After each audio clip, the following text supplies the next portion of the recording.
And I just sat there and looked at his casket and go, how did we get here? How did we get here? I'm Gina Gingello. I'm Sammy G, Gingello's daughter, and I'm chatting with Stax.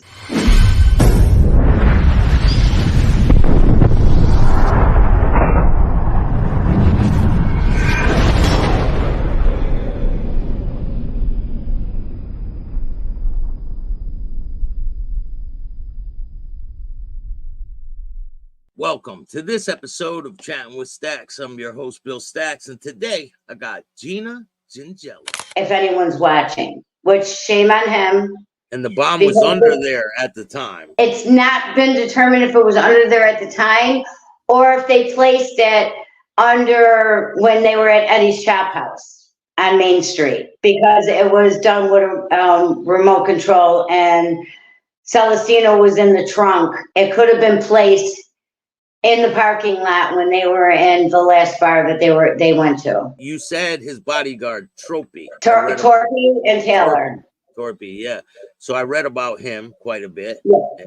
He had a big influence. Yeah, Torpy has passed away now, so has Taylor. But after Torpy passed away, that's when I got in contact with Tommy Taylor, because they sort of shied away from me. And I believe that they had survivor's remorse because Taylor was driving that night until my father told him, give him the keys. They were like breaking each other's balls over. My father had the Teamster card, and if you had a Teamster card, you were allowed to drive vehicles or trucks. Taylor didn't have a Teamster card.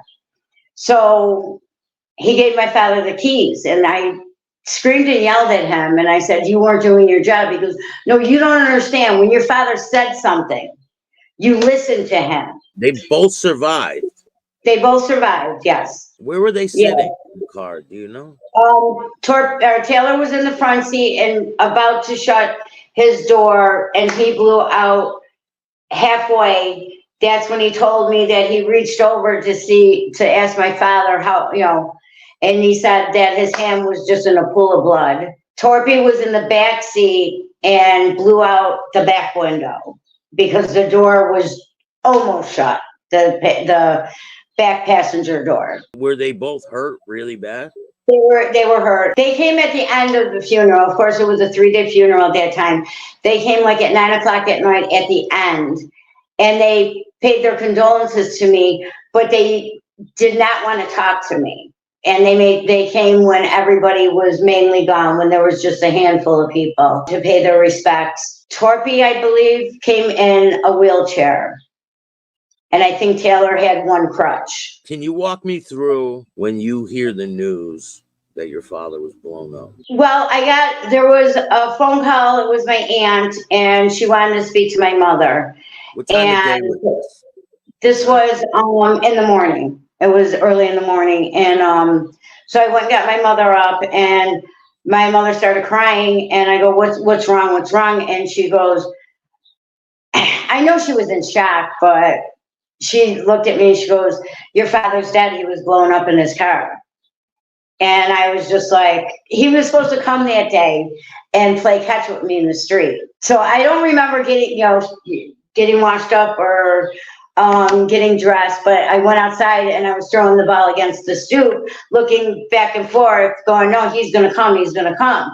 When people started coming and crying and telling me, I was going, no, he's fine. Because, he always was fine. And so I walked down the street to Coleman Terrace Park, and these two old men across the street, I was sitting on the wooden fence, came out of their home and say, did you hear? They finally got him. So the other guy was like, who? Sammy G. They finally got Sammy G. So I jumped off the fence and I started screaming across the street. No, they didn't. Shut up, kids. You don't know what you're talking about. I go, that's my father. So this white Lincoln comes pulling down Coleman Terrace, and it was my best friend's father, Patty Sophia, her father, Anthony Sophia, and he had this rough, he goes, everyone's been looking at you, get in the car. So I got in the car, and that was the first time I cried. He held me, and I just burst out crying, and he held me. He didn't say a word, and he brought me back to my house on Manitou Street. And a lot of people were gathering. Yeah. So what was the funeral like? Was there a lot of people The there? funeral was unbelievable. It was jam-packed and nonstop. Dick Fabrizi, Flub, wanted me, 14 years old, to stand at that casket and not move. Finally, my cousin Bobby Barone, because Van Goodman was next door, he goes, come on, Gina. He goes, let me go buy you, I'll go get you a slice and a soda, which then I got reprimanded by Dick Fabrizi that I should have never walked away from the casket. I was 14 years old. I remember on my St. Philip Neri class, the nuns walked them in and they all in 3 rows lined up and then knelt and said a prayer in front of my father's casket. When we were going from Perfetta's funeral parlor on Bay Street down on Goodman Street, going down Bay Street to St. Philip Neri Xavier Church, there were people, I mean, just regular people. The streets were lined up at least 2 to 3 deep, and people on rooftops filming. It was unbelievable. The church was jam-packed. They were trying to keep the reporters out of there. Tom Murata got his hand cut because he was trying to fight with the door not to. This reporter was trying to sneak in behind the altar, the door behind the altar to get into the church. Not that anyone was lurking around the altar. Father Golden, which that was my church and where I went to, said he got a lot of grief for holding my father's service there from the parishioners. And he said, Gina is part of our parish. So he took a lot of heat for that. And then when we went to the cemetery, my father had to stay across the street from the main cemetery in the chapel. So the chapel was very limited, but they had to close the big iron gates because they had all kinds of security there walking around the gravestones and stuff, that there was just way too many people outside the chapel. So Tom Murata stayed with me. He made me stay in the chapel, I was sitting there in front of my father's casket and everybody was leaving and getting in their vehicles, and they were walking around the area making sure nobody stupid was there. And I just sat there and looked at his casket and go, how did we get here? How did we get here? And I felt really bad when Tom walked in. You know, the chapel started getting like darker, and then the door opened and it was Tom Murata, and he goes, okay, he says, wait, it's time to go now. And I didn't want to leave my father. I didn't want to leave him alone, but he was with God now. He was with his mother. He was with his father. He was with his brother. Tom made sure that the chapel door was secured and locked, and then the iron gates were, so nobody could get into that across the street cemetery, and brought me home. And then 2 weeks later, my father was put in the mausoleum, so we had to go and witness him being put in there. And Tom stuck right with us, Gingello, stuck right by us. He's still with me. He's never left my side.